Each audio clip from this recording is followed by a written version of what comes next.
Bismillahirrahmanirrahim. Syukur kepada Allah, kita tadi sudah di awal sudah kita bahas masalah syahadatain dan syahadat ruh.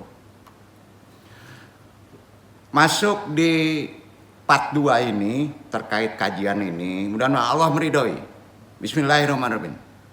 Karena syahadatain sudah ada di kita dan kita sudah mengerti awal-awal syahadat. Kemudian kita berjanji, bersumpah dan siap hanya meneladani Muhammad Sallallahu Alaihi Wasallam dalam beribadah kepada Allah, serta ada kesanggupan hati untuk menjauhi, meninggalkan segala bentuk kebid'ahan, tentunya yang dolalah. Karenanya ahli sunnah wal jamaah sepakat bahwa mengucapkan syahadatain merupakan syarat sahnya iman.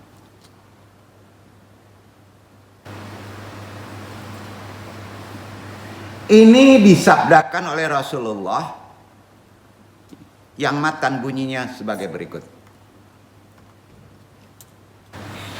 Amartu an uqatil annas hatta yaqulu la ilaha illallah famannu biwa bima zatabihi fa ida fa alu dalika kullahu aisama mini dima'ahum wa awalluhum illa bihaqiha wasibihum alallah. Aku diperintahkan untuk memerangi manusia sehingga mereka bersahadat. Iya kan? Diperangi oleh Nabi, harus bersahadat, kan gitu sejarahnya. Bahwa tidak ada sesembahan yang hak kecuali Allah. Beriman kepadaku, dua tuh. Percaya kepada sunnahku. Dan kepada apa yang aku bawa. Jika mereka telah melakukan semua itu, sudah bersahadatain, sudah diamalkan, maka darah antum, harta antum, aku jaga. Amanah antum, aku jaga. Darah, amanah, harta, aku jaga, kata Nabi. Karena antum sudah bersahadatain. Kecuali dengan haknya aku jaga. Dan hisab mereka terserah kepada Allah. Nabi tetap pasrah kepada Allah. Jadi orang sudah bersahadatain, saki juwo, cuci darah juwo, bangsa juwo, on.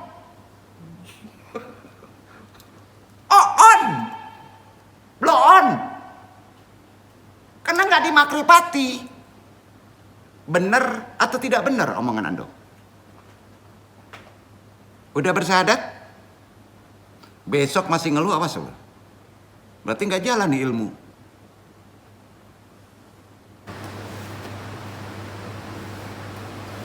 Diriwayatkan oleh Muslim.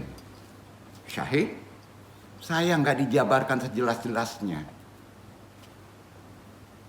Hidup tuh ruhnya. Antum bersahadatain setelah sudah hidup. Kalau ruhnya dihidupkan. Kan gitu. Iya kan?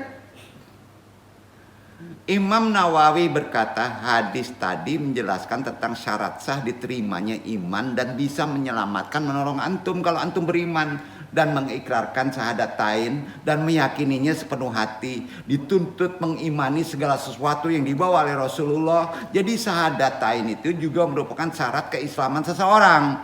Tentang hal ini Syekhul Ibnu Taimiyah akhirun, ulama akhir, berkata, nukil, laqadi attafaqal muslimuna ala anna man lam yakuli as-syahadata fahuwa kafirun ma'annahu qadirun ala dzalika wa qawiyya hadda ra'yu Ibnu Rajab Hanbali qala juga berkata, man taraqas sahtataini faqad karaja min dunya Islam. Kaum muslimin telah bersepakat Siapa yang belum mengucapkan syahadat, maka dia kafir. Padahal yang mampu mengucapkannya, contohnya dari paman Nabi. Pendapat ini dikuatkan oleh Ibnu Rajab Al-Hanbali. Beliau berkata, siapa yang meninggalkan syahadatain maka dia telah keluar dari dinul Islam. Benar kan? Jadi dari pemaparan jumhur ulama tadi, syahadat itu inti bahkan asas akidah Islamiyah yang paling perlu antum makrifati dulu. Tidak dianggap sepele. Itu sebabnya antum diawali setiap amalan sebelum mencapai titik tauhid thayyibah selalu diawali dengan syahadatain. Kan udah tahu makrifatnya, kenapa mesti syahadatain? Nah, dengannya manusia terpilih menjadi muslim. Dengan syahadatain juga kalau tidak mau manusia terpilih jadi kafir, kan gitu. Hanya itu, jadi nggak bisa disepelekan. Ringkasnya, jika seorang tidak mengikrarkannya, tidak meyakininya, tidak melaksanakan tuntunan nabinya yang ada di dalamnya, maka tidak dikategorikan sebagai seorang muslim. KTP saja, syahadatnya pun batal. Itulah syahadat palsu. Kemarin ngajinya.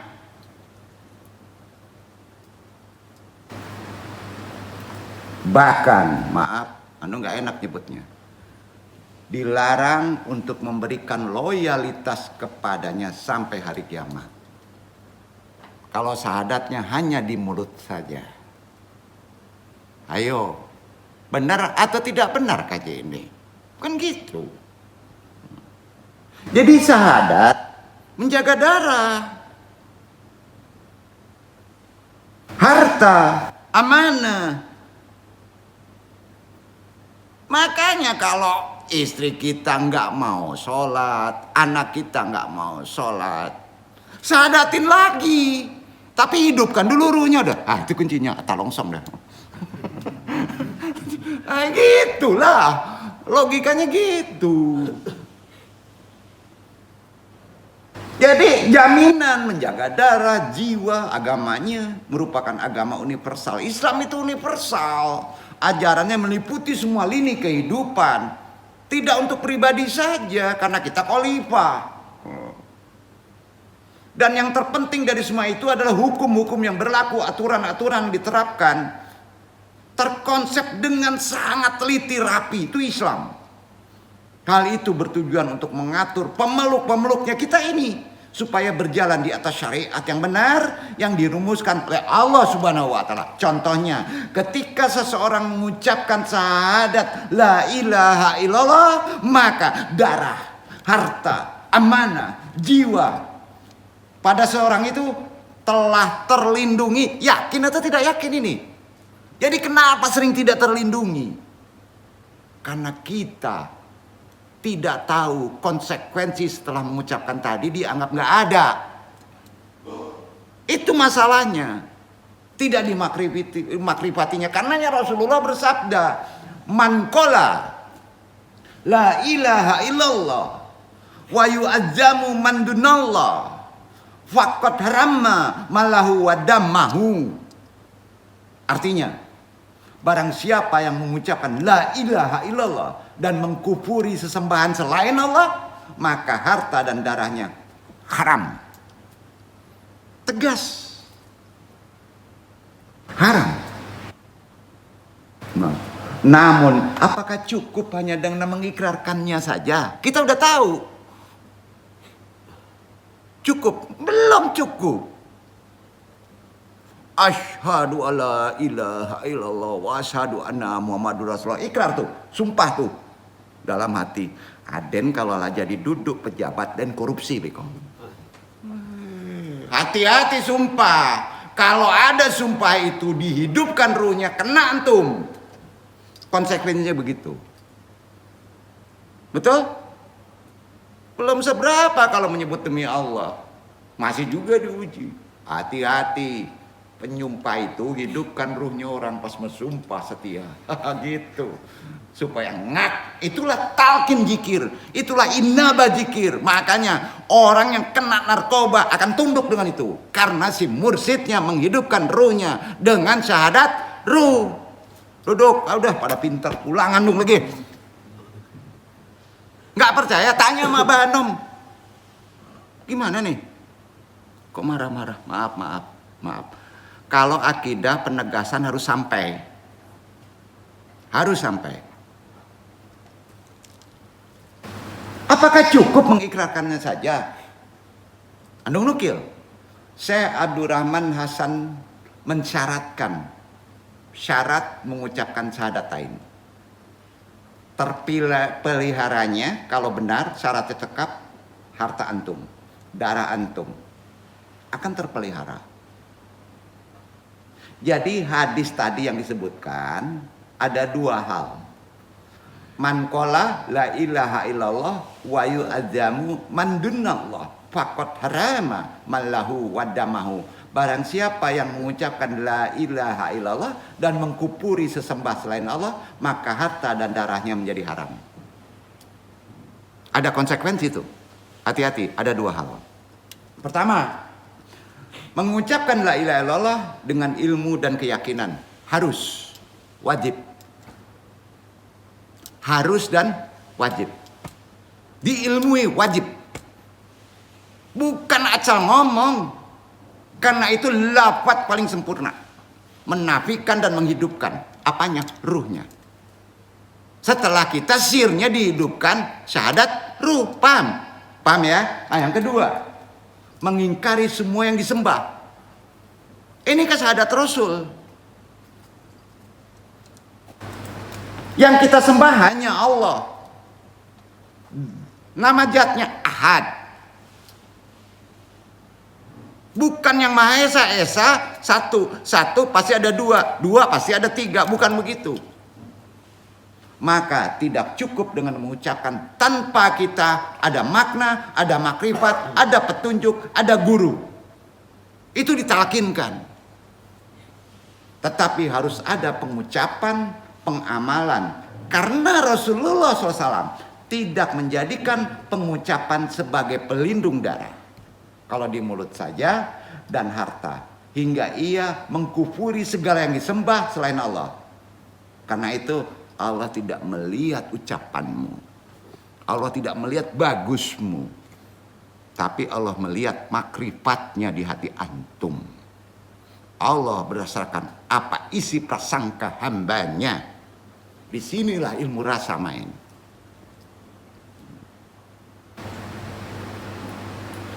Ketika Syekhul Islam ditanya tentang penyerangan terhadap bangsa Tartar, beliau berkata, "Kullu jama'atin tarfud tatbiqo syariatil islami wahia amaliyatu jahiratu ummatu tatar wa khairuhum yajibu kitaluha hatta tunafida syahrallah walau kalat jumlah ta ini minal akidati wa nafadat ba'du syariatiha." Setiap kelompok yang menolak untuk melaksanakan syariat Islam yang bersifat amaliyah, zahir, bangsa Tatar dan lainnya, maka wajib diperangi. Sehingga mereka melaksanakan syariat Allah. Walaupun mereka mengucapkan dua kalimat syahadat. Dan menjalankan sebagian syariatnya.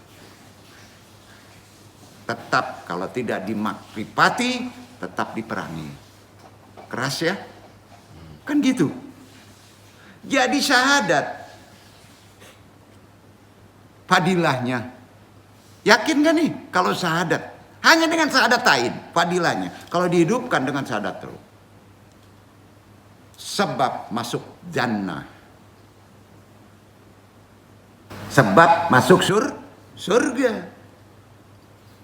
Tiada tempat kembali yang lebih mulia di sisi Allah melainkan jannahnya.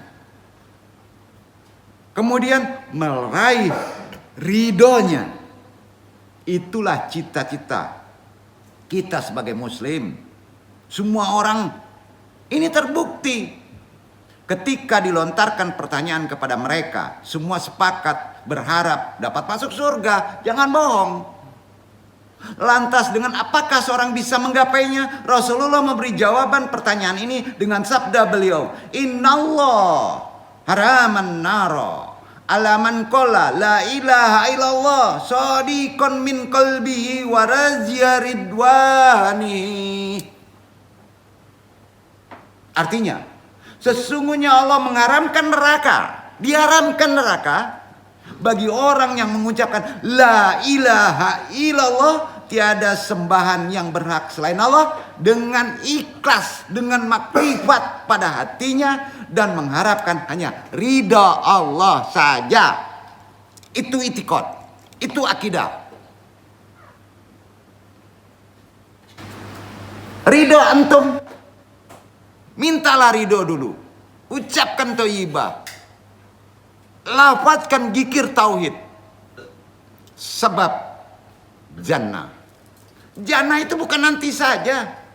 Termasuk sekarang ini juga bisa dapat jannah.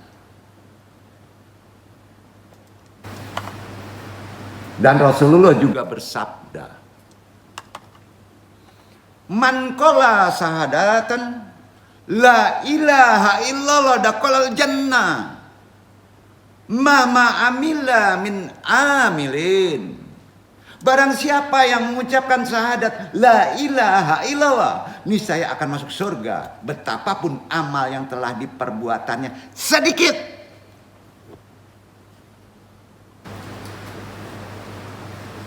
Kita nukil dari ulama-ulama terakhir ini. Syekh Abdurrahman menjelaskan, Man qala sahadatan yashhadu alla ilaha illallah ay annaka idza qultuha wa araftuha ma annaha wa milata bi muqtadaya tihat badaniyatan wa akaliyanan adqala kallah at jannata hatmanan. Sudah jelas. Barang siapa bersahadat, bersaksi bahwa tidak ada Tuhan yang berhak disembah selain Allah, maksudnya mengucapkannya, mengetahuinya, maknanya, memakrifatinya, serta mengamalkannya, tuntunannya, baik secara lahir maupun batin, niscaya Allah memasukkan ke dalam surga. Maka dalam dua syahadat yang disebutkan syahadatain, harus ada pemahaman, keyakinan sejelas-jelasnya, dan bergurulah, ada mursyidnya. Karena itu krusial awal keislaman antum, ketenangan antum, kemenangan antum. Jadi tidak bisa disepelekan syahadatain itu. Itulah tuntunannya, harus ada gurunya. Baik secara lahir maupun batin, niscaya Allah akan memasukkan ke dalam surga. Jadi pengamalan yang ditunjukkannya, semua ini dari firman Allah yang Anung sampaikan, bukan ucapan mulut. Allah berfirman, disinilah menggunakan contoh sunnah. Quran surat Muhammad surat 47 ayat 19, dibaca ikhwan.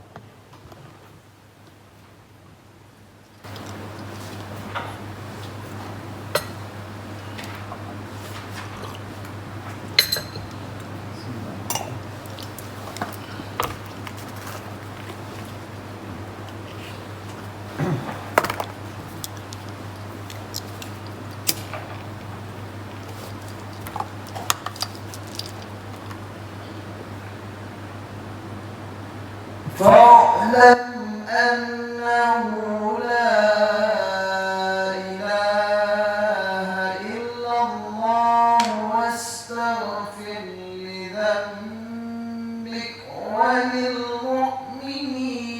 والمؤمنات والله يعلم متقلبكم ومثواكم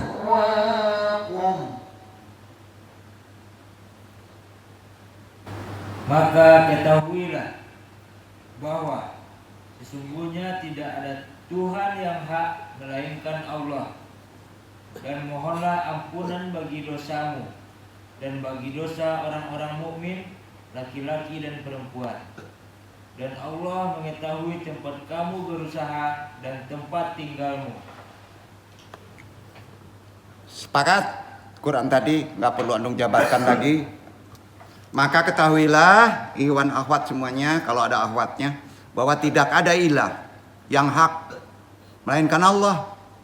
Adapun mengucapkan tanpa memahami maknanya, tanpa memakrifatannya, dan tidak yakin serta tidak mengamalkan isi kandungannya, berupa berlepas diri dari syirik dan tidak ikhlas dalam ucapan dan perbuatan, maka menurut kesepakatan jumhur ulama, hal itu syahadat antum palsu. Palsu. Syekhul Islam juga berkata, hadis ini dan sejenisnya menegaskan bahwa Allah menjanjikan jannah bagi orang yang mengucapkan la ilaha illallah. Tapi harus dimakrifati, harus belajar, harus diamalkan. Yaitu bagi orang yang mengucapkannya dan mati dalam keadaan bertauhid, maka barang siapa bersaksi bahwa tidak ada Tuhan yang berhak disembah kecuali Allah dengan ikhlas, ia akan masuk jannah. Dari penjelasan tadi terbukti bahwa syahadat tauhid merupakan kunci yang akan mengantarkan seseorang masuk ke dalam surga, tentunya dengan melaksanakan konsekuensinya yang konsisten hingga akhir hayat. Jadi berhak mendapatkan syafaat dari Nabi Muhammad. Jadi haknya sudah ada, hak syafaat dari Nabi besar Muhammad SAW. Ini diriwayatkan dari Abu Hurairah. Beliau berkata, ya Rasulullah, man huwa sahibu haqqi syafa'atika yaumal kiamat.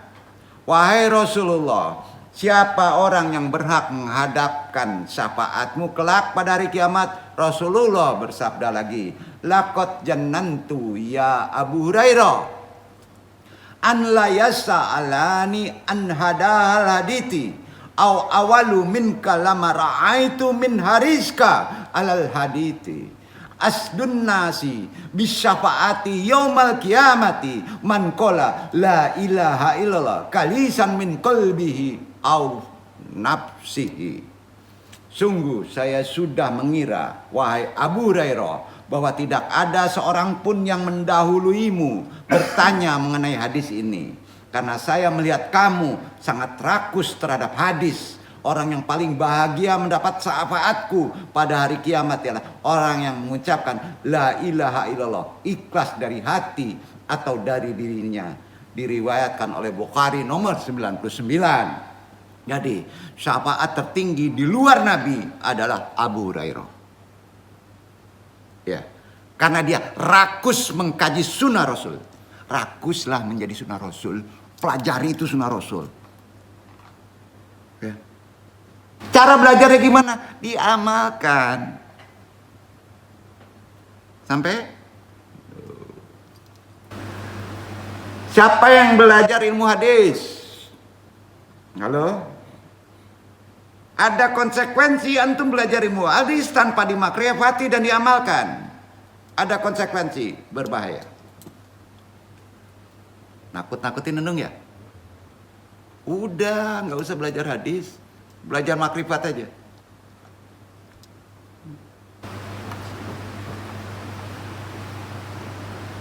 Ada beberapa yang tidak andung sebutkan. Di sini ada sebutan Rasulullah bersabda, "Abdalu zikri la ilaha illallah." Zikir yang paling utama adalah la ilaha illallah. Ulama banyak ngomong. Diriwayatkan oleh Tirmizi. Imam Nawawi juga pada kitab Nujatul Mutaqin menegaskan sama, hampir sama isinya, panjang itu ya. Karena itu perlu dan menjadi ijma kesepakatan bahwa melafadzkan dua kalimat syahadat tanpa mengetahui maknanya, tidak melaksanakan konsekuensinya, tidak paham, tidak ada memberikan manfaat, capek saja, apapun bagi orang yang melafadzkannya, capek-capek aja. Makanya itu gunanya kita bertolebul ilmi. Ini disebabkan karena fenomena syirik tutup kaji fenomena syirik yang ada sekarang. Sampai hari ini, kemusyrikan yang hadir di tengah umat semakin sangat parah. Tanpa kita menyadarinya, menyedihkan, mengkhawatirkan bagian doang. Karena mayoritas umat tidak menyadarinya. Kalau dulu musyrikin tidak mau mengucapkan syahadat, jelas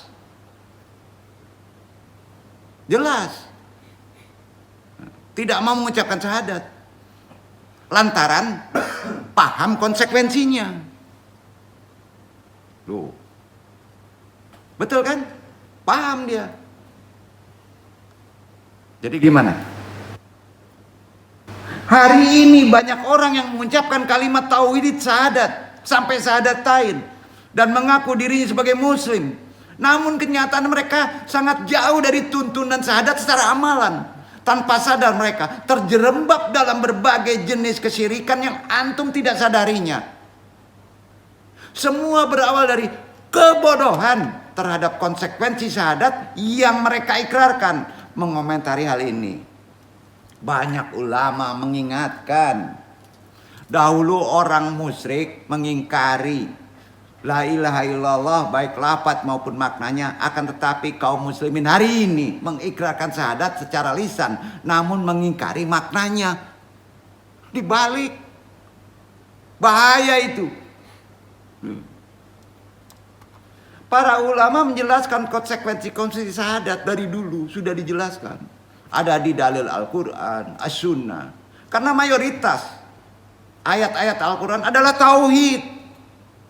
Mayoritas. Bahkan seluruh ayat-ayat Al-Quran baik. Itu baik cerita, hukum, sejarah. Karena itu, ini Syekh Muhammad bin Abdul Wahab juga berkata, in kula ayatin fil Quran fiha hudan fi amri tauhid. Sesungguhnya setiap ayat dalam Al-Quran mengandung petunjuk dalam masalah tauhid. Jadi secara garis besar, konsekuensi syahadat la ilaha illallah, konsekuensinya terangkum dalam 4 poin. 1. Menghapus seluruh bentuk peribadatan kepada selain Allah. Tuntutan ini terkandung dalam ungkapan syahadat la ilaha illallah. Jadi para ulama mengatakan bahwa makna ilah adalah ma'luh atau ma'bud, bermakna sesembahan yang berhak diibadahi hanya Allah. Jadi jika yang mengucapkan syahadat dituntut untuk mengakui bahwa sesembahan selain Allah tidak berhak disembah dan juga dituntut untuk tidak mempersekutukannya, semua bentuk ibadah hanya mutlak kepada Allah, itu maksudnya. Itu yang pertama. Nah, dan dijabarkan lebih jelas lagi, silakan dibaca. Karena itu ada nukilan-nukilan dari ulama yang menjelaskan perkara syahadat awal ini, atau syahadat runut daripada penggalan syahadat tauhid ini. Wa yadkhulu fi makna al-ilahi jami'ul ibadatin nasihati al-ibadati la qalbi illallah lillah min huba wa kurwan wa qi'adin lillah wan nahwi dalika. Termasuk dalam makna ilahiyah adalah seluruh bentuk ibadah yang bersumber dari penyembahan hati kepada Allah berupa hub, cinta, khudhu, merendahkan diri, inqiyad, ketundukan diri kepada Allah dan sejenisnya. Karena itu konsekuensinya sudah jelas. Tuntutan syahadah yang terkandung dalam lafaz la ilah adalah menghapus seluruh bentuk peribadatan kepada selain Allah. Hal ini tegas berada di Quran surat Al-Jariyat 56. Wa ma khalaqtul jinna wal insa illa liya'budun.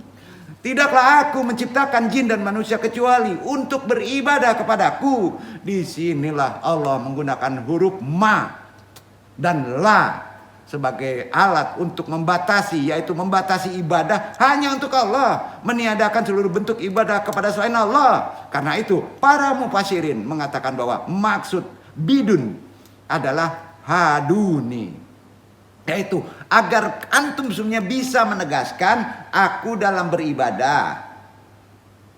Aku dalam beribadah. Jadi mengesahkan Allah dalam ibadah tidak ada ditambah-tambah, dan meniadakan semua bentuk ibadah kepada selain Allah merupakan tujuan utama penciptaan manusia. Titik.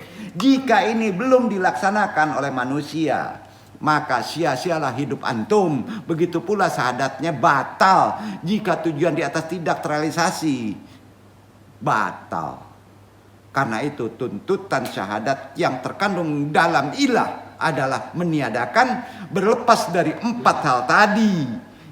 Al-alihah, yaitu sesuatu yang dituju dengan menggunakan sarana apa saja untuk mendapatkan kebaikan dan menolak bahaya. At-togut, itulah at-togut, menolak bahaya. Togut itu berbahaya, yaitu segala sesuatu yang disembah dan ia ridhoi untuk disembah, atau sesuatu yang dijadikan tempat untuk beribadah. Al-andad, yaitu segala sesuatu yang menghalangi hamba dari dinul Islam, baik berupa keluarga, tempat tinggal maupun harta. Al-arbab, yaitu siapa saja yang memfatwakan atau menasihati dengan sesuatu yang menyelisihi al-haq Islam, kemudian mentaati, membenarkannya. Itu yang pertama. Yang kedua, menetapkan semua bentuk ibadah hanya untuk Allah. Ini ditunjukkan oleh ungkapan lillah. Maknanya itu dituntut untuk menetapkan semua bentuk ibadah hanya kepada Allah, tidak menduakan dan tidak mempersekutukannya dalam ibadah. Karenanya di sini kita mendapat pengertian lebih dalam lagi. Allah, inilah 2 tuntutan pokok dari syahadat la ilaha illallah, sedangkan yang lainnya merupakan cabang dari keduanya. Ketiga, jangan mengkufuri dan memusuhi, tapi kufurilah, musuhilah togut. Togut. Konsekuensi ini mutlak harus dilakukan oleh siapa saja yang mengendaki keabsahan syahadat agar diterima di sisi Allah. Karena mengkufuri togut dan beriman kepada Allah merupakan kewajiban yang paling pertama antum dihidupkan di atas dunia ini. Karena itu tutup kaji lagi An-Nahl 36. Iqra ikhwan.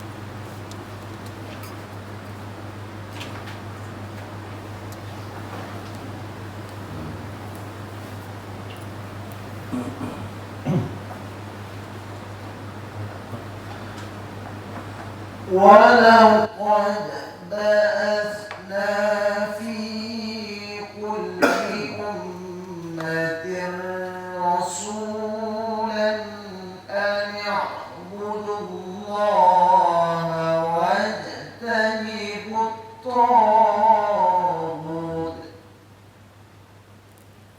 ومنهم من هدى الله ومنهم من حقت عليه الضلالة فسيروا في الأرض فانظروا كيف كان عاقبة المكذبين.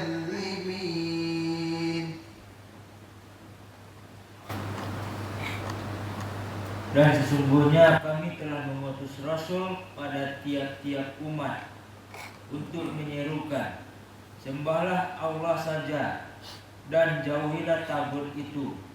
Maka di antara umat itu ada orang-orang yang diberi petunjuk oleh Allah, dan ada pula di antaranya orang-orang yang telah pasti kesesatan baginya.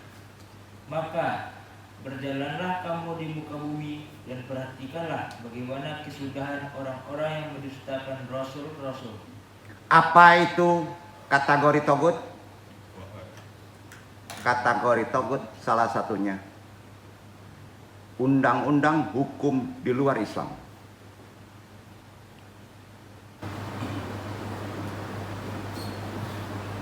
Rahmat Allah saja, kalau kita dikurung dengan undang-undang di luar Islam, ya, hati kita udah tahu, tetap pedoman kita adalah undang-undang syariat Islam. Sepakat? Karena akan menjadi ekstrim. Filsafat juga bukan aturan berpikir Islam. Maka ada filsafat Islam, tapi tetap juga terkotori. Sampai? Nah, disinilah kita mesti paham kategori yang disebut togut zaman sekarang. Kufuri togut itu, walaupun hanya dengan hati, sebagai syarat sah keislaman antum secara benar. Karenanya walam anal insana la yakunu mu'minan illa ida kafaro bitawguti. Ketahuilah, seseorang tidak akan bisa menjadi mukmin kecuali setelah ia mengkafiri tagut. Banyak maaf, mudah-mudahan menjadi wawasan, meluruskan kembali kita secara rohani. Ternyata keislaman kita mesti banyak petunjuk. Insya Allah bersambung ke bab 4 ada amalan. Hari Senin kalau masih diberi waktu. Pailuan dong. Wassalamualaikum warahmatullahi wabarakatuh.